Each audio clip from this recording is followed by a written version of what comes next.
Sabi po na itong DDS na ito, ang pangalan niya ay Banat Bay. Siguro etong si Banat Bay medyo desperado na rin. Ano ho? Kasi sa puntong ito, minsan ay tinitignan natin yung kanyang mga content. Tinitignan natin yung kanyang social media platform. Paunti ng paunti po ang nag-i-engage at mukhang pababa rin po ng pababa yung number of followers na itong isang ito. Importante yan sa kanila dahil ito po ang kanilang platform or ginagamit nila itong platform na ito para makapanggoyo, para makapangalap ng simpatya.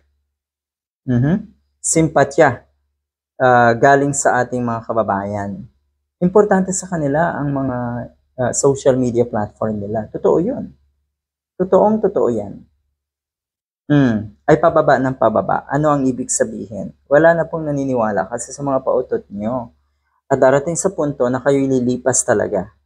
Lilipas talaga. At ang karamihan sa inyo ay mukhang bukod sa lilipas, meron pa rin or meron ding kahaharapin na mga kaso. Mananagot sa batas, mananagot sa taong bayan. Abay, may kaso rin ito.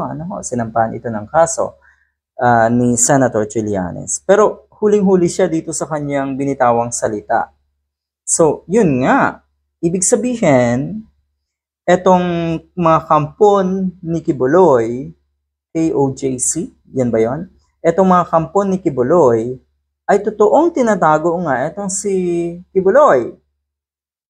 Hindi naman yan bago. Alam na rin po yan ng mga kababayan natin. Tapos kayo magpapaawa na kuno ay martial law na ang nangyayari sa Davao dahil sa mga itinatalagang checkpoints sa kung saan-saan at lalo na daw sa mga properties nga na itong si Kibuloy. Ay saan po magpapadala ng mga checkpoints? Sige nga, alangan namang sa Ilocos, alangan namang sa parte ng Tawi-Tawi, alangan namang sa parte ng Apari, alangan namang sa Metro Manila. Ay taga dyan yung pugante, taga dyan yung most wanted ng FBI. Saan niyo po gusto na magtalaga ng maraming kapulisan?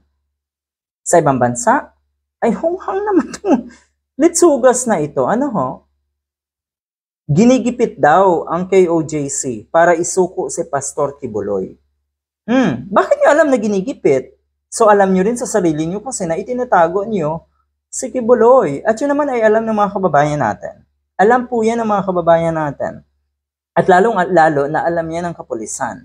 Kanya lang kasi ginagawa pa rin ang tamang proseso ng ating kapulisan sa kung paano hulihin at dakpin etong si Kibuloy. Tapos ang mga paawa effect niyo dyan, ako na ay martial law na nga, marami daw naagrabyado, maraming natutrauma, maraming nahaharas dahil nga sa ginagawa dyan ng mga PNP na pagalugad sa mga pag-aari ni Kibuloy. Hindi ba tama lang yon?